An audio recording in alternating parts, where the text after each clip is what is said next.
بەناوی خوای بەخشندەی میهرەبان سوپاس و ستایش بۆ خوای پەروەردیگاری جیهانیان صلوات و درود و ڕەحمات لەسەر جانی پێشەوەی مرۆڤایەتی محەممەد المستەفا صلی الله عليه وسلم درود و ڕەحمات و گەورەی و شکۆ لەسەر سەحابەکانی پێغەمبەری خوا تا ڕۆژی کۆتایی و سەلامی خوای پەروەردیگار لە ئێوەی بەڕێز و خۆشەویست بێت. خۆشحاڵ و بەختەوەرم بەڕێزان و خۆشەویستان و بینەران و بیسەران لە بەرنامەی گفتوگۆ بە ئێوەی بەڕێز و خۆشەویست دەگەم لە بابەتێکی تایبەت کەوا باس لە ئیسرا و میعراجە. میوانەکانم هەر یەکێک لە بەڕێزان بەڕێز مامۆستا ئیبراهیم کەرکوچی پێشنێژ و وتارخوێن و زانا و بانخوازی ئاینی و بەڕێز مامۆستا نامیق هەنارەیی پێشنێژ و وتارخوێن و زانا و بانخوازی ئاینی بە خێراتنیی گەرمیان دەکەم و پێیان دەڵێم ئەسەلام عەلەیکوم وەڕەحمەت الله. وعليكم السلام ورحمة الله وبركاته. یاخۆ بەخێر مامۆستانی بەڕێز. سەرەتا ئەگەر باس لە ئیسرا و میعراج بکەین بزانین لە قورئاندا چۆن باس لە ئیسرا و میعراج کراوە و هۆکار و ئەسبابەکانی چی بوون و ئایا لەبەرچی لەو تەوقیتە و لەو کاتەدا پێغەمبەری خوا صلی الله عليه وسلم بانکێشنامەیەکی تایبەتی لەلایەن خوای پەروەردیگارەوە بۆ دێت و ئایا بزانین لە دوجار ئیسرا و میعراج لە سەردەمی رسول الله صلی الله عليه وسلم چ دەرهاوێشتەی هەبوو بۆ سەردەم و کات و زمانی ئەو کات.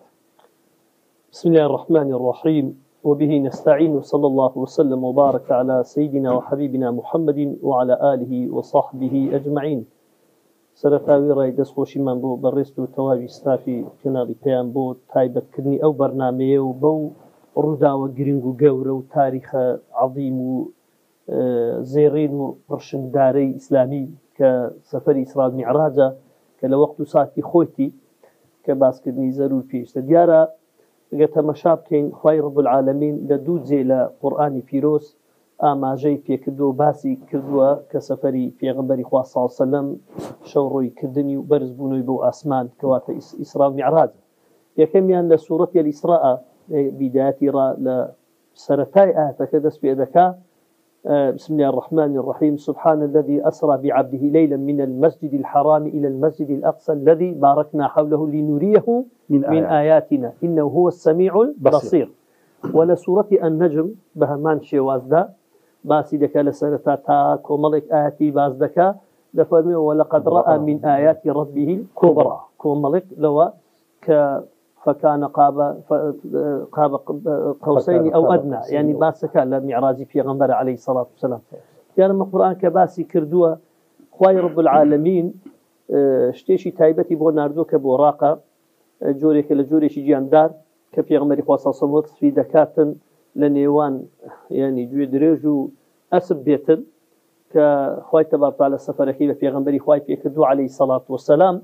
لكعبي لبو بيت المقدس كقدسي بيروزا ولا يشو برو آسمانو حتى بقى آسماني بريوه باش بلام هر وشي إسراء لقل معراج آية هر يجوشن يان وشكان يان زيوازن نخير إسراء ما بستي شوروية كيت كإسراء يعني سوريا كما بستي فيه ولا شو رويشني شو وتلا شو روداو هو معجزة كروداوة كخواي رب العالمين لو في غنبري خواي صلى الله عليه وسلم فراهمي كردوا لشو دا يعني شوروي كرد معراج يعني برزبونو شوروية كا أصل لا كوية لا كعبي فيروس لبو قدسي فيروس لبو بيت المسجد الأقصى لويشوا برو آسمان أو معراج برزبونه وكيا رويش نخيل شيبو أبي لويشوا ما صار سفرك للشو دابوا بلام كذا فرمي ليلا يعني أي جزءا يعني بسيطا من الليل قليلا من الليل باش شي كمي لشوي أو سفري في كردوا في غنبري خاصة بروحي وجسدي ويقظة بخبروا جا أجر تمشاكين دول بتشي لو كاتبوا طبعا أجا بقرينو سر أوا في غنبري خوا صلى الله عليه وسلم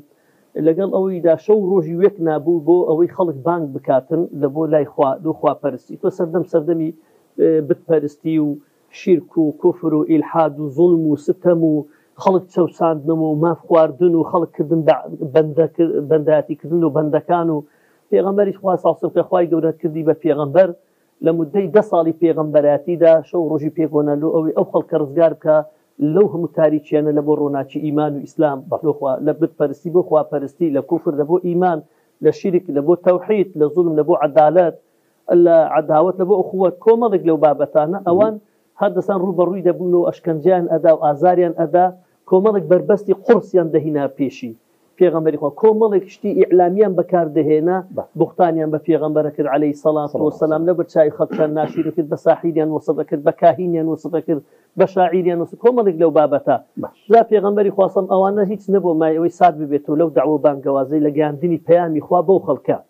پێغەمبەری خوا عەلەیهی سەڵات وەسەلام لەگەر ئەو هەموو ڕوبەڕووبوونەوەی ڕۆژ بە ڕۆژ ئازاهێنەتر گوێرانەتر دڵێرانەتر و بەردەوامتر و سابتتر و چەسپاوتر بانگەوازی دینی خوای گەورەی دەکرد تا گەیشتە ڕادەی ئەوەی کە ئەزیێت و ئازارەکان زۆر بێ دوو دەعم و پاڵپشتی هەبوو پێغەمبەر سەڵ سەلەم وەکو چەترێک لەسەر پێغەمبەری خوا سەڵ سەلەم تۆزێک ئاسوودە و ئارامی دەکردەوە یەکیان کە ئەبی تاڵیب ئیمامی بوو کە ئەمە دەعمێکی خارجی بوو لەبەرەوەی قوڕەیش و کە ئەبی تاڵیب یەکێک بوو لە ناودارەکانی ناو قوڕەیش گەورەکانی شاری مەکە مەکانەتەکی هەبوو حورمەتەن لەبەرەوی ئەو بوو بۆ چەترێک سیادێک دۆ پێغەمبەری خوا سەڵ سەلەم کە نەتوانن ڕوبەڕوو یان زیاتر فشار بخەنە سەر پێغەمبەری خوا سەڵ بەربەستی قورسی لە بۆ دروست بکەن هەر جارێ شتێک بوو بە ئەبی تاڵیبیان شەرمیان لێ دەکرد لە بەوی لی دەگەڕانەوە کە پێغەمبەری خوا سەڵ سەلەم ئەبی تاڵیب ئیمامی وفات دەکاتن و ئەو سیادزە ئەو حیمایەکردنە نامێنێ لە دەرەوە و لە خارجی ماڵەکەی لە خارجی واتە خارجی ماڵەکەی ببووە دیفاع لەبووی ئەوە بوو کە وفات دەکات پێغەمبەر سەڵ سەلەم حەزین دەبێ بۆی کە پاڵپشتێکی گەورەی داوای لە دەست داوە کاتێک کە لە دەرێ ئەزیێت و ئازار دەدرا دەهاتەوە ماڵێ شتێک دەعمێکی دیکەی داخلی هەبوو لە ژۆرێ کە دای خەدیجە بە پێشوازێکی گەرم بە پاشتێکی یعنی زۆرەوە و هەروە بە قسەی جوان و نەستەقەوە دەرونی پێغەمبەری خوای سەڵ ئاودێرە کرد بەوەی کەوە برینەکانی ساڕێژ ئەکرد خەمەکانی لەبیر ئەبردەوە ئازارەکانی لێ دەڕەواندەوە ئەو بوو پێغەمبەری خوا سەڵ سەلەم کە لە هەمان ساڵیدا دات سێ ڕۆژ بێت دوو مانگیان سێ مانگ بێ کە قسە لەسەر ئەوەیە پاشی وفاتی ئەبی تاڵیب ئیمامی دای خەدیجەش وفات دەکات کە وفات دەکات پێغەمبەر سەڵ یعنی پاڵپشتێکی دەرەکی پاڵپشتێکی ناوەکی هەردووشی لە دەست دەدا لەو ساڵیدا پێی دەگوتێ عام الحزن ساڵی خەم ساڵی غەم ماتەمینی لەبەرەوەی دووشتی گەورەی لە دەست داوە پاشی ئەو پێغەمبەر سەڵ سەلەم کە هیجرەت ئەکات لە بۆ شاری تائیف کە لەوێن دەرێشەوە ئەو سێ برا و ئەو گەورانەی شاری تائیف بە ئوسلوبێکی ناشیرن ڕەدی پێغەمبەرەکەنەوە قبولی داوای ناکەن و قبولی جیەکە ناکەن واتە لە مشیکەکان نە دڵیان نە ماڵیان نە کۆڵانیان نە گەڕەچیان نە شاریان ئەرز قبولی نەکرد ئەوە بوو خوای تەبارەک و تەعالا ئەو غەم و پەژارەیەی پێغەمبەری خوا سەڵ سەلەم لە پاشی ئەو ناخۆشیە لە پاشی ئەو میحنانە منحەیەکی پێدا کەوا ئەو شەوڕەویەی پێکرد ئەو شەوڕەویەی پێکرد و ئەوەی یەکەم جار عەزەمەت و قودرەت و گەورەی خوا زیاتر لای يعني نظري عملي ببيني وببيستي وكوتنا ميداني واقعك فزياتر بتسبي زياتر داد مزيسي قوم ماني توتر بيتون ودورتر زورتر بي ببتا بالبشتي يعني بركروي جي لهني دعم مادي وخارج معنوي كي وخارجي كي وداخلي كي كهيبو فاشان او ابو پیغمبري خوا صلى الله عليه وسلم كوا پێشی هیجرەت کالۆ شاری مەدینە ساڵی دەی پێغەمبەرایەتی پێغەمبەر کە لە تایفە گەڕێتەوە خوای گەورە کە ئەو سەفەرەی پێ ئەکاتن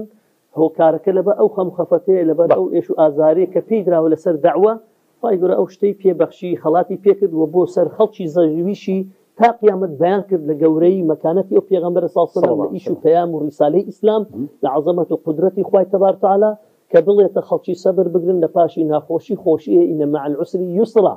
لۆ ئەوەیە کۆمەڵێک ئەهداف کە پێغەمبەری خوا صلی الله علیه و سلم لەو سەفەرەیدا بۆ ئومەتەکەی دەستە بەر پاداشداتەوە کەواتە جناب مامۆستا ئیبراهیم يعني خوای سبحانه وتعالى دەیتوانی بە کون فەیەکونێک لە ماڵەکەی خۆی یاخود لە مەسجیدی الحرام ڕاستەوخۆ معراج بە رسول الله بکە صلی الله عليه وسلم ئایا لەبەرچی بە ئەو پرسیارەوە بکەم حیکمەت و فەلسەفە و زانایی ئەو ئیشە لە چیدا بووکەوە پێغەمبەری خوا صلی الله عليه وسلم لە مەسجید الحرام بەرەو مەسجید الأقصى شەوڕەوی پێ بکرێت. بسم الله الرحمن الرحيم الحمد لله والصلاة والسلام على رسول الله. بالتأكيد قدرتي خواي پروردگار دەسەڵاتی خوا سبحانه وتعالى لەسەرەوەی هەموو شتێکە. پێغەمبەری ئەکرەم سەلات و سەلامی خوای لەسەر بێ لە بۆ ئەوەی وەکو موعجیزەیەک گەورەترین لە موعجیزە لە دوای قورئان ئەتوانین بڵێن یەکێکی تر لە گەورە موعجیزەکانی پێغەمبەری خوا سەلات و سەلامی خوای لەسەر بێ معجزەی ئیسرا و میعراجە واتە شەوڕۆیی پێغەمبەری خوا صلی الله عليه وسلم لەسەر بوڕاقێکەوە لە شاری مەکەی پیرۆزەوە لپاڵ دیواری کعبەیە لە گواستنەوەی لەسەر پشتی ئەم بڕاقەوە لە بۆ ناو مەسجید الأقصا و لە بۆ بەیت المەقدیس لە فەلەستینە. ئەمە لەبەرچی پێغەمبەری خوای پەروەردیگار جل جلاله يعني لە بۆ ئەوەی کەشتێک ئێمە کە عقلی بەشەری نایبڕی وەکو خاریقی عادەیە و لە دەرەوەی عقلی مرۆڤە شتێکە، بەڵام لە لای خوای پەروەردیگار لە قودرەتی خوایە لە دەسەڵاتی خوایە چۆن خوای پەروەردیگار دەیان موعجیزەی دیکەی لە بۆ پێغەمبەرانی دیکە عەلەیهیمو السەلام کە پێغەمبەری خۆمان سەید و سەروەری هەموو پێغەمبەرانە سەلات و سەلامی خوایان لەسەر بێ. موعجیزەی ئاگری لە بۆ پێغەمبەری ئیبراهیم چی لێ کرد؟ کردی بە بەردەن وەسەلامە. دەریایەکی گەورە لە بۆ پێغەمبەر موسا و شوێنکەوتوەکانی دەکاتن بە ڕێگایەکی وشک و بە ئاسانی پێدا گوزەر دەکەن. ناو سکی حوتەکە لە بۆ پێغەمبەر یونس عەلەیهی سەلام دەکاتە مەسکەنێک و جێگەی خواردن و حەوانەوە و ئارامگەیەک بۆی. بۆیە خوای پەروەردیگار دەیەوێت بە ئێمە بڵێتن زۆر ئاسانە لە قودرەت و دەسەڵاتی خوای پەروەردیگارە سبحانه وتعالى کە موعجیزەیەک هەتا وەکو ڕۆژی قیامەت بمێنێتەوە، هەتا کۆتا زەمان بمێنێتەوە موعجیزەیە، کاویش ئەوەیە کە پێغەمبەری خوا صلى الله عليه وسلم کۆمەڵێک شتی خوای گەورە پێ دەکات خاریق العادەیە. لەو کاتە عیلم بەو جۆرە نەبووتن کە ئێستاکانە عیلم ئێمە دەبینین تەلەفۆنێک کە دەست دەکەیتە کە بەڕاستی موعجیزەکە زۆر لەوە گەورەترە لەگە لە بۆ تێگەشتن ئەگەرنا وەکو مەولەوی دەڵێ زۆر لەوە کەمترە کە تۆ بتوانی موعجیزەی ئیسرا و میعراج قیاس بکەی لەگەڵ موبایلێکی بەردەستمانە کە تەلەفۆنی پێ دەکەی و دەستە دەیتێ لەگەڵ سەوتەکەت دەنگەکەت سوورەتەکەت بە سەدان و هەزاران کیلۆمەتر ئەبڕێتن. بەڵام ئەوەی کە خوای پەروەردیگار لە چەند دەقیقەیەکە لە جوزئێکی شەوە کە عولەما دەڵێن بوڕاقەکە لە شاری مەکەوە هەتاوەکنی شاریەوە تەقریبەن لەوە لە چەند شەقاوێکە هەنگاوێکی ئەو بوڕاقەیە بوتن کە لەوە کەمتر لە دەقیقەیەک بکاتن لە بەرزبوونەوەی ئەوەش کە بۆ خۆی ڕێگاکە ڕۆشتنی لە بۆوێ و هاتنەوەی مانگە ڕێگایەکە یەک مانگێک ئەتوانی ڕێگاکە بڵین بە باری وشتر و ئەمە کە دەبڕدرێتن. ئەم موعجیزەی خوای پەروەردیگار لە چەند دەقیقەیەکە لە جوزئێکی کەمی شەوە کە دەفەرمێ ئەسرا بعەبدیه لەیلەن لەیل لێرە عولەما دەفەرمون تەنوینەکەی لە بۆ تەنکیرە تەنکیر لە بۆ تەقلیلە یعنی لە جوزئێکی زۆر کەمی شەوە خوای پەروەردیگار شەوڕۆیی بە پێغەمبەری خوا دەکات صلی الله عليه وسلم هەتا دەگەیەنتە بەیت المەقدیس. لەوێشەوە بەرزبوونەوەی کە میعراج ئیسمی ئالەیە واتە ئالەتی بەرزبوونەوەی پێغەمبەری خوا لێرەوە چۆن بەرز بووەتەوە. ئەم بەرزبوونەوەیە بەهۆی بڕاقەکەەوە نەبووە. ئەو بڕاقە پێغەمبەری خوا صلی الله علیه و سلم لەویە جێهێشتووە بە حەلقەی دەرگاکەیەوە کە پێغەمبەران عەلەیهیمو السەلام وڵاخەکانیان پێبەستاوەتەوە بە هەمان ئەو حەڵقەیەوە بەستاوێتەوە لەوێ هەتا ئەو ساعتەی گەڕاونەتەوە لەگەڵ جیبریلە. جیبریل دەستی پێغەمبەری خوا دەگرێت صلی الله عليه وسلم. ئەنجا چۆن سەرەکەون ئایا سولەمێکە پەیژەیەکە یەکسەر بەسەریا سەرکەوتونە ئەمە بە تەفاسیلی ئەمە لە هەندێک ئەتەرا هاتووە بەڵام بە تەواوەتی ڕوون نەکراوەتەوە. بەڵام ئەوەندەیە کە پێغەمبەری خوا صلی الله عليه وسلم لێرە لەگەر بە ڕەفیقایەتی جیبریل مامۆستاکەیدا دەستی دەگرێ و بەرزی دەکاتەوە بەرەو ئاسمانەکان. یعنی بڕینی ئاسمانەکان معجزەیەکی گەورەیە، یعنی نەک بڵین شتێکی محاڵە، محاڵ نییە لە قودرەتی خوایە. ئەگەر کەسێک باوەڕی ئیمانی نەبیە بە دەسەڵاتی خوا بە قودرەتی خوا لەوە پێی شتێکی محاڵ بێ. بەڵام چۆن ئێستاکانەوەکو وتمان عیلم ئەم سەر و سەروی زەوی دەکات، چۆن بایەکەی سولەیمان کە خوای پەروەردیگار بای لە بۆ پێغەمبەر سولەیمان مسەخەر کردبوو کە مانگێک پێی دەڕۆی و پێی دەهاتەوە، زۆر بە ئاسانی خوای پەروەردیگار لە بۆ گەورەترین دروستکراوی خۆی و گەورەترین لە پێغەمبەران عەلەیهیمو السەلام معجزەیەک بە قودرەتی خۆی معجزەی ئەم کەونە یاساکانی کەون دەگۆڕێە زۆر بە ئاسایی بەرزی دەکاتەوە دەیبا لە بۆ ئاسمانەکە. کەواتە جەناب مامۆستا نامیق ئەگەر باس لەوە بکەین ڕۆڵی مزگەوت بە شێوەیەکی گشتی لە ئیسلامدا چۆنە و پەیوەندی نێوان مزگەوتی حرام و مزگەوتی ئەقسا چیمان بۆ بەدەردێخێت لەو بەسەرهاتەی یاخود لەو معجزەی پێغەمبەری خواتە صلی الله عليه وسلم. بەڵێ طبعا گەر تقریبا دەفتە دوو بەش پرسیارەکە ڕۆڵی مزگەوت بەگشتی دیارە کە مزگەوت هەر شوێنێک نییە تایبەت بێتن دەست بە نوێشکردن، بەڵێ شوێنەکە بۆ کۆکەرەوەی موسڵمانان بەڵام هەر خودی خۆی نوێژی جەماعەت کە دانراوە لە مزگەوتێک کۆمەڵە مەبەستێکی هەیە یەک لەوانە کۆکردنەوەی مسلمانان لە شوێنێکدا بۆی پەیوەندی هەم لە مابینی خۆیان وخوا لە مابینی یەکتریشدا پەیدا بێتن دووەم خودی هەتە زانیان دەفەرمون ئەجر و پاداشتی نوێژی جەماعەت لە بۆ یەکتری دیتری مسلمانانە ئاگاداربوونی یەکتری مسلمانانە خۆشەویستی دروستکردن لە نێو مسلمانانە لێگرێدانی پەیوەندی کۆمەڵایەتی نێوان مسلمانانە ناو کۆمەلگادا هەواڵپرسنی یەکترینە لە یەکتری پرسینە دروستکردنی هێز و قووەت و تاقەیەکە لە بۆ یەکتریدا ڕۆیشتن و هاتنەوەشی هەر خێر و پاداش خێر و پاداشتە لەبەر ئەو ئەساسەیە لە بەرامبەر ئەو ئیشە کە تایبەتی دەکە و کاتەشی تایبەکە بەڵێ ئی بەشی دووەم طبعا گرنگی لێکدانی حكمة لوي كخوي تبارك وتعالى دفرمي من المسجد الحرام إلى المسجد الأقصى أما جي زور قوري تدا لبومي مسلمانان وأمتي في غمري خاصة وبتايبت مسلماناني إستا أو سردمي عصري إيما كزور مهم لي ورد ببينوا يكمين شت يعني أمدو حرما هردو تيان يكا مصير يعني يكا وفضل قوريان راسه ويسط هزار بلام هردو تيان مكانتي قوري هي لكن خوا دومين شت يعني لهم غمي مسلمانان دبي دابي بأندازي هم غميان بو كعبي دبي هم غميان هبي بو مزقوتي أقصى بأندازي دفاع كردنيان لكعبي دبي دفاع كردنيان هبي لمزقوتي أقصى شون كعبة باكرا ولا شرك مشركين دبي أقصى قدسي شباك بكريتو ولا الناسي هم قردة خنازير أوانا بالي لجولك ولا نصراني كان لواني كوا دستيان سورة بخويني مسلمانا بأندازي خوشويستيان بو كعبة تبي خوشويستيان هبي بو أقصى ناجري إشي مني وإشي عربة نخيرواني أم قصي زور ناراسة زور هليا وحرام أقصي تاوان بارية كجريمية كإنسان انجامي أداة أجر خوي لي برابك أجر تبرع كدن ناقصاك يعني لوا وخالة شديك أو ما فير دكات ما هو سايبر يعني بأندازي تهديد بون لسر كعبي لسر أقصى لسر قدس تهديد لسر كعبة لسر مسلمانان بأندازي أمن أماني أقصى أمن أمان لكعبة هي كومالك الرابطة هي ليك فيوندي هي يعني علاقة ربطي هي بمسلمانان وبأمتي في غنبر صلى الله عليه وسلم يعني باراستني مزقوتي أقصى وقدس هم باراستني أمن أماني هم باراستني خلشي هم دفاع ليكردني هم باك راجرتني للناس أو مشركانا هم حكم ليكردني هم ولا أستوي أمتي في غنبري صلى الله عليه وسلم زور باشا كواتا حتى وكري أو برسيارة بيوندي عقيدي وبيرو باوري نيوان أودو مزقوتا ياخذ أودو حرما تيو تسون وأجا برسيارة تكاش بكم هل لقل أو بابا تدا بيجنيجي كردنو إمامتي كردني في غنبري خوا صلى الله عليه وسلم لبو باقي پیغمبران لمسجد الأقصى سبيامي چی تێدا هەیە بالتأكيد پەیوەندی لە ڕووی عەقیدە و بیر و باوڕەوە ئینسانی مسلمان وەکو مامۆستا باسی کرد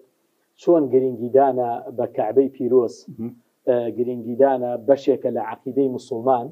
بە هەمان شێوە بەرگریکردن و دیفاعکردن لە قودس و ئەقسا بەشێکە لە عەقیدەی مسلمانان لە عەقیدەی ئێمە جیانابێتەوە بالتأكيد پیغمبری خوا صلی الله عليه وسلم کە ئیمامەتی لە بۆ پێغەمبەران دەکا پێشنوێژیان بۆ دەکا کە بەشێک لە عولەما دەفەرمون لە کاتی گەڕانەوەی پێغەمبەری خوا لە ئاسمان کە دەگەڕێتەوە ئەنجا ئیمامەتی بۆ کردوونە کە دەگەڕێتەوە لە مەسجد الأقصى کاتی گەڕانەوەی لە ئاسمان و هاتنی پێغەمبەران عەلەیهیم السەلام وەکو ڕێزێک لە بۆ پێغەمبەری خوا سەلات و سەلامی خوای لەسەر بێ کە گەڕاندویانەتەوە و هاتووەتەوە لەگەڵ جیبریلە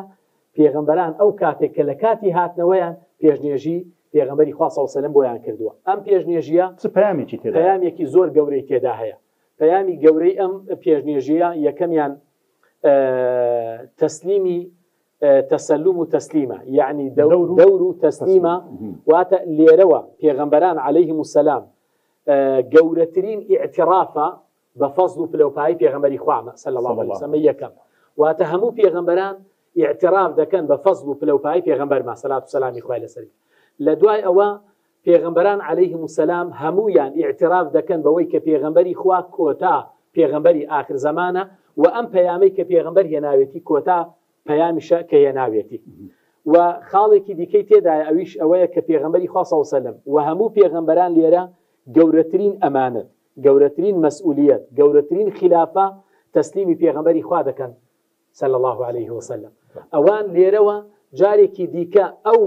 مەسئولیەتە گەورەیە ئەو پەیمانە گەورەیە ئەو خلافەتە گەورەیە دەخەنە ئەو ئەستۆی دەخەنە ئەدەنەوە پێغەمبەری خوا صلی الله علیه وسلم ئەڵێن ئێستا لێرەوە ئیش و کاری ئێمە بەرامبەر بە قودس و بەرامبەر بە ئەقسا کە شوێنی زۆربەی پێغەمبەرانی بەنی ئیسرائیل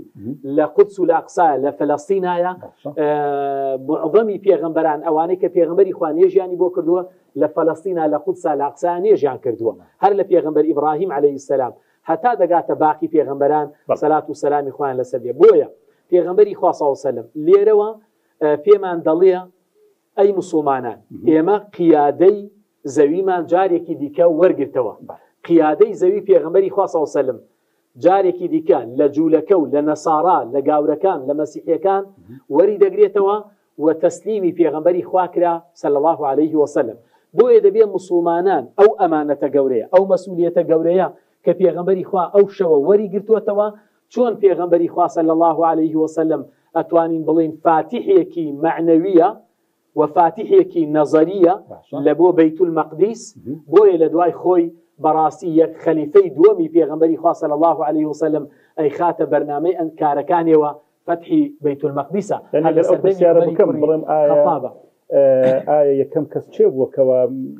قودس و یاخود مەسجدی ئەقسای فتح کردووە و ئازاد کردووە لە وەڵامەکەی جەنابت دەڵێ بەڵێ پێغەمبەری خوا من پێم وایە فاتحیەکی نەظەریە لە بۆ بەیت المەقدیس ئەو شەوەی کە پێغەمبەری خوا میعراجی کرد و هاتەوە پێشنێژی بۆ پێغەمبەران کرد هەر لەو شەوە پێغەمبەری خوا صلی الله علیه وسلم چۆن ئیمامەتیەکەی وەرگرت ئیمامەتی لە دەوڵەتە لە خلافەتە لە مەسئولیەتە لەو ئەمانەتە گەورەی کە هەتا ڕۆژی قیامەت دەبێ ئەم قودسا و ئەم ئەقسایە ئەمانەتێکە لە گردنی موسڵماناندایە بەڕاستی وەکو کەعبە چۆن ئەمانەتێکە لە گردنی موسڵمانان لە مقابلیەوە بەبێ هیچ جیاوازیە بۆیە موسڵمانان چۆن ئامادەنە خوێنی خۆیان گیانی خۆیان ژیانی خۆیان هەموو شتێکی خۆیان بە فیدای کەعبە بکەن ئامادەنە فەرمو ئەمڕۆکە دەیبینین لە دوای 14 قەڕن 14 سەدە جارێکی دیکە موسڵمانان بە لێشاو خوێنی خۆیان دەڕشێنن لە پێناو ئەم ئەمانەتە گەورەی کە پێغەمبەری خوا صلی الله علیه و سلم ئەو شەوە لە پێغەمبەرانی وەرگرتەوە عەلەیهی زۆر باشە کەواتە جەنابی دکتۆر نامیق ئەگەر ئەو پرسیارە بکەم ئایا ئەگەر یەکەم کەس لە ڕووی نەزەریەوە خودی پێغەمبەری خوددا بوو صلی الله عليه وسلم بۆ ئازادکردن و فتحکردنی مزگەوتی ئەقسا هۆکارەکان چین کەوە قودس کەتەوە بندەستی خاز دروستمەکان سەڵیبیەکان یاخود جوولەکەکان و یەهودیەکان و ئایا مسلمانان چەندە لەو حالەتەدا کەوە چۆن دەڵێ ئەقسا و قودسیان بەزایە داوە گونەهبار دەبن و یاخود نەیانتوانیوەکەوە ئەو پاراستنی کە پێغەمبەری خوا کردووی ئەمانەت لە گەردەنی مسلمانان بیپارێزن ئایا ینی هۆکارەکەی چین کەوە تاوەکو ئێستاش ئەو چۆن دەڵێ دەمەقاڵی و شەڕ و حیساب و کتابەیە هێشتا تەواو نەبووتەوە لەگەر ئەو خەڵکانی تر بەڵێ هۆکارەکان زۆرن باش یەکەم هۆکار لەڕوو ئەوەی دەگەڕێتەوە مەسەلەی تا چەند ئیمان بوون بە قەزیەی مەبدەئی خۆی مسلمانان لەبەرەوەی ئێستا کە دەبینین کۆمەڵێکی کەم تاقمێک هەن لەسەر هەمان ئەو مەبدەئن کە سەحابەی پێغەمبەری خوا صلی الله علیه وسلم لەسەر ئەو مەبدەئە بووینە کە لە مەدرسەکەی پێغەمبەر صلی الله عليه وسلم پەروەردە بووین و تەخەڕجیان ئەو کۆمەڵ و تاقمی کە باسی دەکەین مەبەست ئەهلی غەزە و مجاهید و مسلمانانی و حرەکەی جیهادیەکەی ئەوەیە کە ئەو ڕۆکە تاکە مسلمانێکن لەسەر ڕووی زەوی کە ڕوبەڕووی سەرسەختترین دوژمنی بەشەریەت نەکەن مسلمانان بەڵکم ئیژینگە ئیدار و بەرد و جادە و ڕێگاوبانی ببینە فەسادێکیان هەیە فەسادێکی گەوریان هەیە بەڵێ ئەو کەسانە ئەو ڕۆ کە پێغەمبەر صلی الله علیه وسلم ئاماژەی بۆ دەکاتن کە دەفەرمێ لا يزال طائفة من أمتي ظاهرين على الحق يعني أو أنا على الدين يعني الدين إخوان صاحبي مبدأ ناكردرين نافروشين خاچیان نافرۆشن عقیدەیان نافرۆشن ڕەوشتی میلەتیان نافرۆشن میلەتی خۆیان تەسلیم ناکەن بە دنیا و خۆشیەکانی دنیا نایگۆڕنەوە جا بۆیە ئەوەی دەیبینی ئەمن ئەو ڕۆکە واقعاً ئەوەی کە دەخوێنمەوە لە ژیانی سەحابەکانی پێغەمبەر صلی الله علیه وسلم بە نەزەری ئەمە دەیخوێنینەوە بەڵام ئەمڕۆ بە عەمەلی لە غەزەی دابینم لە ئەهلی غەزەی و بزات لە حرەکەی حەماسدا دەیبینم تاکە مسلمانێکی ڕاستەقینەی سەر ڕووی زەوی بە جورئەت و غیرەتی وەکو سەحابان خاوەن مەبدە وەکو سەحابەکانی پێغەمبەر بۆنی سەحابەکان ڕەوشتی سەحابەکان غیرەت سەحابەکان ئەو ڕوو بە عەمەلی لەوێ دەبینین بە واقیعەنەوە لەبەر چاوی هەموو دنیا زۆر باشە. یەکەم هۆکار عەفوەن ئەوەیە ئینسان ئیمانبوون بە قەزیەکەی خۆی بە مەبدەئەکەی خۆی زۆر مهمە ئەوە هۆکار. دوو تەراجوعی مسلمانان یعنی تەراجوعی مسلمانان و دوورکەوتنەوەی مسلمانان لە منهەجی خوا لە سنەتی پێغەمبەری خوا صلی الله علیه و سلم بە کۆمەڵێک ئەفکاری بێسەروبەر بە دوورکەوتنی کۆمەڵێک ئەحزابی ئەلمانی و بێسەروبەر خاڵێکی دیکە بەکرێ گیراوەکان کەوا ڕێگرن لە بەرپرسی وڵاتەکان بە تایبەت وڵاتانی عەرەبی کە بەرپرسن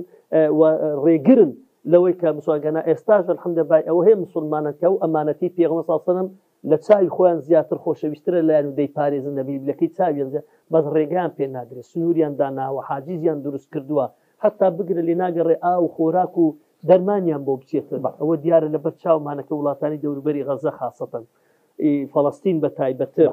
ئەو جار خاڵێکی دیکە لەوەیە تەفرەقەی مسلمانان یعنی تۆزە لاوازی کردوونە گوێڕالی نەکردنی کامل و تەمام و تەسلیم نەبوون بە ئەمری خوا و پێغەمبەری ئەطیعوا الله وأطیعوا الرسول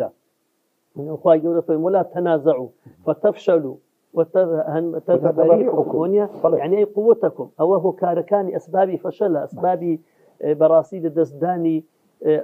ئەو شتێکە ئێمە قسەی لەسەر دەکەین. کۆمەڵێک هۆکاری دیکە زۆر باشە. ئەو کۆمەڵە هۆکارانە بەشێک دەخنەوە لای جەنابی مامۆستا ئیبراهیمی یعنی ئەو فەرمایشتە پێغەمبەری خوا صلی الله علیه و سلم چی لێ بکەین لەو کاتەی کەوا باز لەوە دەفەرمێت لا تقوم الساعة حتى تقاتل المسلمون اليهود حتى يقول الشجر والحجر يا مسلم يا عبد الله هذا وهو يهودي ورائي يعني خلفي تعالى فاقتله إلا الشجرة الغرقد فإنه من شجرة اليهود أو كما قال عليه الصلاة والسلام. كواتا برسالة كم بير أويا تكريت زنابي شتهر با أو برسالة بكم هاوراي لقل زنابي ما مستا أو كومضة مسلماني كإستا لا غزة وبتايبتي لحماس وجهاد إسلامي وباقي مسلماناني تريني وغزة تنانت خلق رشور وتكشك وصابر ثباتيان هبوا أو كومضة بنكوا يشك من لوانيكوا ما بس يعني أو بيتم تحريري مسجد الأقصى ووصيتنامي پیغمبر صلى الله عليه وسلم جيب كان ببيشك اما توانين بڵێن قسما بالله الله بەڵێ سوێن بە ذاتی خوای پەروەردیگار ئەوانە ئەو پیاوانانە کە خوای پەروەردیگار و پێغەمبەری خوا وەسییان بەچ بەڵگەیەک لە کاتێکدا خەڵکانێک دەڵێن ئانا زۆرە قوربان لە کاتێکدا خەڵکانێک دەڵێن ماڵ و سەروەت و سامان و ژێرخان و سەرخانی ئەو وڵاتیان وێران کرد دەڵێن خەڵکانێکی زۆریان بەکوشدا بەتەکید فەرمایشتەکانی پێغەمبەری خوا صلی الله عليه وسلم بۆ هەر کەسێک کە شەرم بکا لە پێغەمبەری خوا بۆ هەر کەسێک کە خوێندنەوەیەکی مسلمانانە و ئیماندارانە و باوەڕدارانە لە بۆ فەرمایشتەکانی پێغەمبەری خوا بکە دەزانیە کە ئەو خەڵکە مسلمانەی لە دەوری بەیت المەقدس و لە دەوری مەسجد الأقصا و لە غەزە و لە دەوروبەریدانە بەڵێ بەتەکید من سەد پشتیوانم تأکید دەکەمەوە لە قسەکانی جەنابی مامۆستا بەڵێ ئەو پیاوانە کە خوا و پێغەمبەری خوا صلی الله عليه وسلم ئیرادەی کردوونە و اختیاری کردوونە هەڵی بژاردوونە بۆ ئەوەی کە فەسادی دووەم کە جوولەکە ناوێتەوە کە خوای گەورە دەفەرمێ لەتوفسیدون في الأرض مرتين ولتعلن علوا كبيرا ئەم علووە گەورەیە بەڕاستی خوای پەروەردیگار بەڵێ ئەوە فەسادی دووەمە. ئێستاکانە کە خوای پەروەردیگار دەفەرمێ لە ثم رددنا لكم الكرة ئێستاکانە جارێکی دیکە لە ثومەی قورئان لێرە بەکارهێناوە لە دوای 14 سەدا لە لێدانی پێغەمبەری خوا و ئەسحابی پێغەمبەری خوا لە بەنو نەضیر و بەنو قەینوقاع و خەیبەر و لە وادی قوڕا و لە کۆمەڵە شوێنی دیکە لە دەوروبەری مەدینەیە کە پێغەمبەری خوا صلی الله عليه وسلم توانیان لێرە جوولەکە هەڵقەن و هێز و قووەتی جوولەکە لە ناوبەرن نەک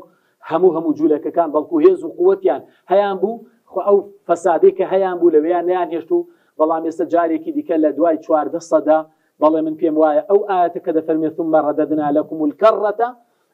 ئەوەیە کە خوای گەورە دەفەرمێ وأمددناكم بأموال وبنين ئەگە سرنجی ئاەتەکە دەی خوای گەورە دەفەرمێ ئیمداد باش ئیمداد لە چۆوە دیە فەزلی خوانی ئەوەی کە ئێستا جوولەکە هەیەی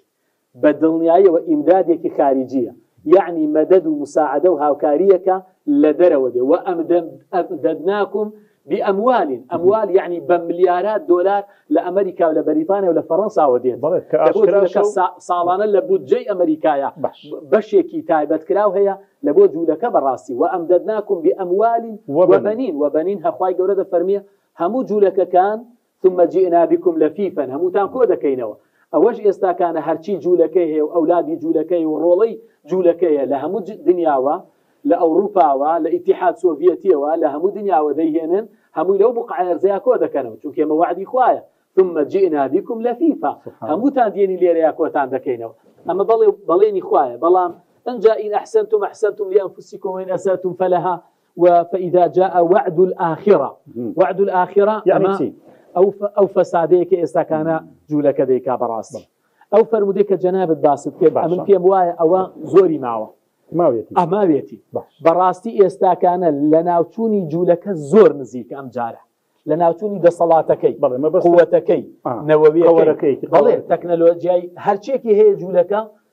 أمن في موايا بنصي أم آياتانيك خواهي پروردگار هر کسی بوردي لخزمتيانا بيتن في موايا إستكان أو فسادي دومي جولكيا وجولك زور بالا دزبو خواهي پروردگار جاريكي ديكا پیاوانيكي ناردو أو پیاوانيكي بينيمان چوكيان داندا لخلالي پازده دانمانگا ببرسيتي بگرما بسرماي جستان بگرماي هاوي توانيان خور را بگرن برانبر بهمو قوتي جيهان برانبر بهمو تكنولوجيا اوان برانبر بهمو هيزو قوتكانيان لا ارزوا لا اسمانه ولا درياوه هرچی كان هبو هنا تاقيان كردوا بأطنان يعني بسر رشوروتي غزة بردايوا بلام هيشتا اوان امروكا تكبيرات يعني ليددا الله اكبر يعني ليددا تكبيري وكو تكبيري جشن كدغرانه ولا جنوب وسطي غزة وبرو شمالي غزة براسي ما قولترين سركوتن بو بيمان دلي براستي استا كان جاريكي ديكا معراجي في غنبري خوا صلى الله عليه وسلم وبرزبونوي في غنبري خوا صلى الله عليه وسلم او ما بيردينتو آية ام بياوانا امرو جاريكي ديكا وكو اصحابي دوري في غنبري خوا لمدينه او بياواننا كخواي پروردگار ام امانه جاريكي ديكا لدواي ثم رددنا لكم الكره جاريكي ديكا جولك بچوك دابينين بلاي مدلين اميد دكين واميد مان هي ويقين شمان هي باذن خواي پروردگار او روجديتو بچاي خوشمان ديبي زور باشا ديكواتا جولكا هر لسردمي پیشی پیغمبری خواه صلی الله علیه وسلم پیش اسراء و معراجش باقی پیغمبرانی ترش بنی اسرائیل پیغمبرکانیان دا کشت تناند لرنگ للروايات ولا أثر ده هاتبيتن للروزيك ده يعني لدان الروزيك ده حفتا پیغمبريان شهيد كردبيتن بلام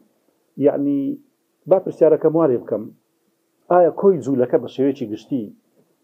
كبشي چانبون بقيرادة وخنازير بميمون وبراسر وكو خواهي پروردگار لقرآن ده باسي كردوا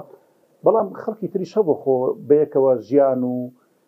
سلام ليك كردنو كرينو فروشتنو يعني او بابتانا اما تشون ليك جياوازي بكينا ولا سر او موضوعي كيستا اما باسي دكين لإسراء ومعراج ويتشيق لدرسو پندو وانا كان شي غزو وبهمان شي ومزقوتي أقصايا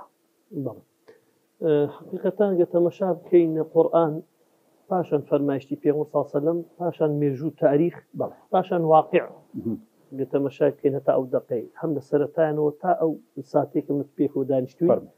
حقدي جولكي بيشي مسلمانان لقد تواوي بشريتها بوا يبرو يخوان بيان وابوا شعب الله المختار دبي اوان قوريهم خلشي بنو خلشي شمي ابناء الله واحباؤه ابناء الله واحباؤه حتى بيان وابوا يعني عذابي جناخوي يعني لا تسنساتيك نبي داقت مشاي سورة إسراء كاين بيز قال له ما جاء سفرك في غنبرك عليه الصلاة والسلام بلكم يعني باسي فضاحته خيانته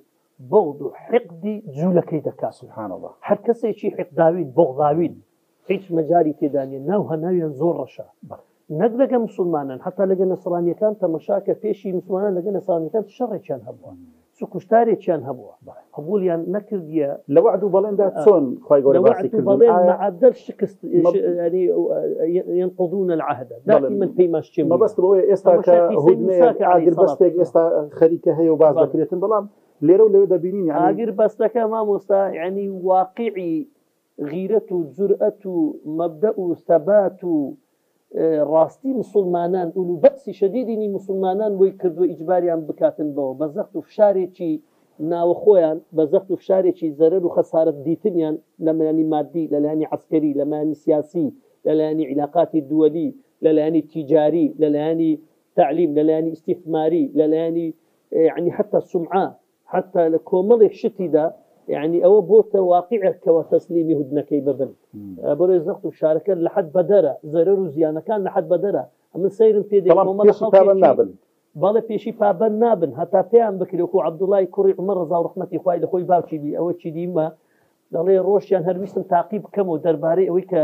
في غنبري خواه صلى الله عليه وسلم باسي جولة كذا كتسف روشي الله وحقدي كان هي بتايبد لقى أهل إيمان وخوي جورا بياني كذا ولا تجدن أشد الناس عداوة للذين آمنوا اليهود خوا بياني والذين أشركوا بقصي كسنا كور بقريب خوا بياني كذا دبين كوا براسي شدة عداوة الدجمناتي لبو إيمان داران إيكا هلو خورا لو قورا سبحان الله شينا أو يهودنا لو يهود جولا كان باش كصاهيد نزايون كان كأورو حكومي أو الله طيب الريود دبن لزور شوينا نقضي مسألة فلسطين كداجيا ذاك أو حقد بغضاء يعني واي كردوه كخاون بلين نابن فابندي بلينش نابن إلا لما صالح وفرجون دي كان يخوان تشتيشي دكان بلام أجر بوني مسلمان وغيرتي مسلمان هبيتن ملكتيان أكاتنو طولش دا تشيشتن بران بر بابن بونيان بو هدنيا لبروي قوة وزخط أو كاتب دري ديخيتن ك دبي أوان بابندنو وهروها دبيش لبو مسلمانانيش بجبلن أو شوني كوان داجيريان كديك إيوانيا زور باش خا بداش داتو برز نصا إبراهيم هر كاتب باس لإسراء ومعراج دكي يعني تون دلي بوفائية وبأمانشية أجر هاتو باسي صلاح الدين أيوبي نكي درسو بنت لإسراء ومعراج تيمان بيدالت سبارت بسر كردو بيشوا صلاح الدين أيوبي بيشوا صلاح الدين أيوبي يكيك بولو قائد جوراني كبراسي لسردمي خويدا وكو قائديك وكو مسلمانك رازقو لقل قيامكيدا لقل رسالكيدا براسي يكيك لخما جوركاني يكيك لهمي جوري أو بياوا بيت المقدس بو لبرنامج خويدا ناوبو بشو بروش إيشي لسر كردوا هولي بو داوا كاري بو كردوا هتاوكني دواجار لدواي زياتر لنوتو بين صال لدستي خاج برستكان جاري كي ديكا قدسي رزقار كردوتوا بو صلاح الدين أيوبي اگر با واجبی شرعي خوي نزاني بايا اگر با اركيكي جوري لسر استوي خوي دانا نابايا يعني اوهم خياني ك وكو امره كدرشيه لو كاتج لسردمي صلاح الدين أيوبية ولا سردمي داجير كاري خاج برستكانا حملات صليبيه وجارێکی دیکە ئەو لە گەورەترین کارەکانی خۆی ئیشەکانی خۆی دانەدەنا ڕزگارکردنی بەیت المەقدس واتە پێمان دەڵێ بەڕاستی چۆن باپیرەمان صلاح الدین ئەیوبی لە خەمی مزگەوتی ئەقسا و لە خەمی مەسجید الئەقسا دابۆتن پێویستە ئێمەی مسلمانیش ئەمڕۆکە لە هەر جێگایەک بین چونکی ئەمە مەسەلەیەکی عەرەبی نییە یعنی ئەم پەیامەی کە میعراج هەیەی بۆمان و ئەو پەیامەی کە مەسجید الئەقسا بۆ ئێمەی هەیە و ئەو ئەمانەتەی کە پێغەمبەری خوا بۆ ئێمەی بجێهێشتووە ناڵێ ئەمانەتێکە تەنها لە ئەستۆی عومەری کوڕی خەتابایە ئەبێ ئازادی کە ئەڵێ ئەگەر عومەری کوڕی خەتاب بێ و ئەگەر صلاح الدین ئەیوبی بێ و ئەگەر ئەبا عوبەیدەیەکی سەردەم بێ ئەبێ بەڕاستی واجبێکی سەرشانیانە ئەبێ خەم لە ئەم شوێنە بخۆن ئەمە ئەمانەتی پێغەمبەری خوایە کە پێغەمبەری خوا وەکو وتمان لە پێغەمبەرانی عەلەیهیمو سەلام وەرگرتوتەوە کەوتۆتە ئەستۆی ئوممەتەوە ئەنجا چێن ئەو پیاوانەی کە بەڕاستی لە ئاستی ئەو مەسئولیەتیا دەبن یەکێک لەوانە لە دوای پێغەمبەری خوا وتمان عومەری کوڕی خەتاب بووە یەکێک لەوانی تر کە لە دواتر هاتووە لە دوای ئەوەی کە زیاتر لە سەردەمی ئیمامی عومەرەوە هەتا سەردەمی صلاح الدین ئەیوبی ئەو مزگەوتە بە ئازادی بە وەکو یەکێک لە مزگەوتەکان وەکو مزگەوتی مەدینە وەکو مزگەوتی کەعبە بە ئازادی مسلمانان عیبادەت و خواپەرستیان تێدا کردو تەوحید و یەکتاپەرستی تێدا کراوە پاشی صلاح الدینی چێیە پاشی صلاح الدین ئەبا عوبەیدەیە پاشی صلاح الدین پێم وایە ئەو پیاوانەی ئەمڕۆ لە دەوری مەسجید الئەقسان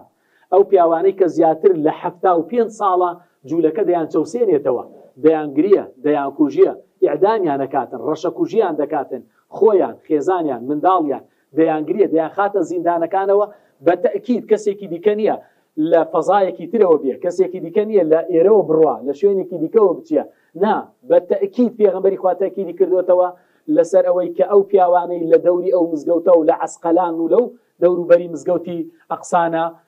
بەڕاستی هەر ئەوانن ئەمڕۆکە بە واقع دەیبینین بە هەمومان بە سەوت و سوورە هەموو جیهان دەیبینێ بە مسلمان و کافرەوە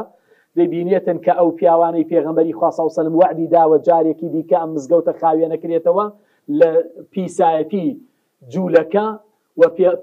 پیسی جوولەکە لە ناو دەبردرێتن لەسەر دەستی ئەو پیاوانەی ئینشاء الله بە ئیزنی خوای پرسیار پێش کۆتایی لەبەرەوەی کاتمان زۆر کەم ماوە بەڵام مامۆستامان چی لەسەر شانی زانایان بانخواز و دوعات ئەحزابی ئیسلامی ڕێکخراوەکانی پەروەردەیی و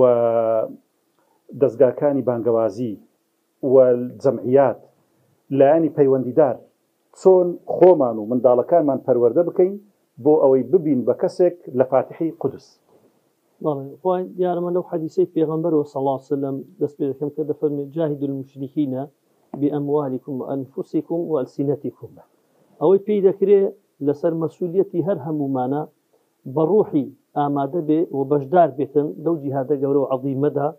کە ئەمری خوا و ئەمری پێغەمبەری خوایە صلی الله علیه و سلم و شەڕەف و مەکانەتەشی گەورەیە کە ئینسان بەشدار بێت بەوەی بۆی نەکراو نەگەیشتێ ئەسباب مهەیە نەبوو بە ماڵی بە سەروەتی بە سامانی یعنی بە ئەوەی لە دەستی دێ شۆمە دەبینین ئەگەر تەمەشای وشەی کەلیمەی بیپسی بکەیت یعنی لە هەر شوێنێکی یارمەتی ئیسرائیل بداگە بە سەنتە دۆلارە چیش بی ئەگەر ئەو لەسەر مەبدەیەکی باتیل ئامادە بێتن بۆی مسلمانی پێ بکوژێ و خاچی مسلمانی پێ داگیر بکاتن و کاول بکە تاجیری بکاتن و احتیلالی بکە ئەمنوتوی مسلمان يعني دەبێ لەسەر حەقی و ئیشەکەش حەقا يعني و ئەمرشی خوا و پێغەمبەریشی سەرە و گوناح باریشی ئەگەر خۆی بە صاحب نەزانی خۆت بە مەسئول نەزانی لە بەرامبەریدا و حرەکە و شتێک نەکەی کەواتە بئەموالیکم ئەگەر بە کەمێکی بەشی ماڵی خۆشت بی بەشداری بی سێم بە زمان چێنە ئیعلامە ئەو کەسانی ڕۆژنامە نووسە ئەوەی کتابی دەنووسی ئەوانەی محازەرەیە بانخوازەکانە زانایەکانن کە لە کۆڕیان لە مەجلیسەکانیان لە وتارەکانیان لە هەموو شوێن و جێگایەکیان چۆن کەوا خوای تەبارەک و تەعالا لە هەموو قورئان باس لە باسی حقد و عەداوەت و پیسی جوولەکەی دەکە خەباتەتی جوولەکە دەکا دەبی ئێمەش ئاوا هەموو دنیا پڕ بکەین هەموو گوێیەکان پڕ بکەین هەموو دڵەکان پڕ بکەین لە کە دوژمنی سەرەکی خوا و پێغەمبەر و ئیسلام مسلمانن کە ئەوانن ئەوە لەسەر هەمومانە ئەو هوشیاریە پەیدا بکەین دروست بکەین و منداڵەکانمان پەروەردە بکەین لەسەر ئەو ئەساسی کە ئێستا منداڵەکانی غەزەوە پەروەردە بووینە ئەو منداڵانەی کە وەکو پێغەمبەری خوا صلی الله علیه و سلم ئەمری پێکردو بە ئومەتەکەی کە پەروەردەیان بکەن لەسەر خۆشویستنی خوا لەسەر خۆشویستنی پێغەمبەری خوا لەسەر خۆشویستنی سەحابەی پێغەمبەری خوا لەسەر خۆشویستنی ئال بەیت لەسەر خۆشویستنی قورئان لەسەر خۆشویستنی يعني ئیسلام و مسلمانان کە ئەمە ئەوان پەروەردەیان دەکەن ئەو پیاوانیان لێ دەردەچێتن رجال من المؤمنين صدقوا ما عاهدوا الله أو بيوانيان لدرجة رجال لا تلهيهم تجارة ولا بيع عن ذكر الله كواتهريك لما لآستي خويدا بربرسة للروج قيامة أمام الله خوا محاسبي دك لسر أوشتا كم ترين شد بي موقفة الراست وصحيح وصريح تبي مردانة ويرانة تبي وبخير توابيتا نابي موقفة سلبي تبي إيجابي به خلقك دارين أو موقفي كوا حماس نواندي أو شرعي برفاكر زەرێکی گەورە بوو وە شکستێک بوو کەوا ئێستاکە دەیبینە ئەمن پێم وایە ئەو کەسانە دڵ نەخۆشن و عەقڵیشیان تووشی نەخۆشی بووە چونکە خوای گەورە چاوی دایتە ئینسانی بۆی حەقی پێبینی ئەوان ئامادەنین حەقی پێبین گوێیدا حەقی پێبەستی زمانی حەقی پێبێ وانە چونکە ئەوانە بێ ئاگان بێخەبەرن و صاحبی قەزەی ئومەت نینە و لە خەمی قودس و ئەقساش نینە و هیچیش نازانن لە سیاسەت و هیچیش ئاگادار نینە لە موئامەرەی جوولەکە ئەگەر تەمەشاقی ئەو ئیشەی برانی حماس کردیان کە خوای گەورە پاداشتی دنیا قیامەتیان داتەوە بە ئەرچی هەمومان هەستان لەباتی هەمومان ڕووی ڕەشی هەمومانی ئینشاءالله سپیکتۆ لە ڕۆژی قیامەتێ وەکو فەرز و کیفایە کە گەبڵی پێهێستابی لۆ مامۆستای بەڕێز چونکە ئەوان بوونە تێکشکێنەری کۆمەڵێک موئامەرەی زۆر گەورە نەک لەسەر غەزە و لەسەر فەڵەستین و لەسەر قودس واللهی لەسەر ئیسلام و مسلمانان لەسەر پوڕەی زەوی دەکرێت بێن لەسەر بەیت الحەرامیش کەوا باسمان لەسەر کەعبەش قەسەم بەخوا یەکەمین شت مسألة تطبيع يعني تسليم كردني هم خاكي مسلمانان وهم مسلمانان بذولكي اوان هستان اوان تيكشكان دوم تهجير كردني مسلمانان كزيدي بابو بابيريان تيان اوان تيكشكان تذليل كردن ورسوا كردني مسلمانان وبغيرتي مسلمان اوان تيكشكان يعني حتى كلمة دزاني دفاع كردن لعقيدة لخاكت لشرف وناموس كجهاد كردن كخوا كومل آيات القرآن وفي كومل حديث وهم بيغمران بيدا روشنا الصحابة هم جيبجيان كرديا لبرشاي خلشان بكلمة إرهابي يعني مسلمان الجهادي ده كده نقول إرهابي وان ويناكدوا لبرشاي خلق وان لما يشكدوا إستا أوبرانا بشان يعني جهاد كردن يعني عزة جهاد كردن يعني جيان وحياة جهاد كردن يعني حريات جهاد كردن يعني جيان جهاد كردن يعني كيكوشان يكن لبيناوي حقا لبيناوي بدسيناني حقا ورقتنوي حقا لبيناوي ركدنوي ظلمة ركدنوي فسادة باراستني دين إيمانا زي ما وصلنا قام جارش يدقيب دي بلا يخوض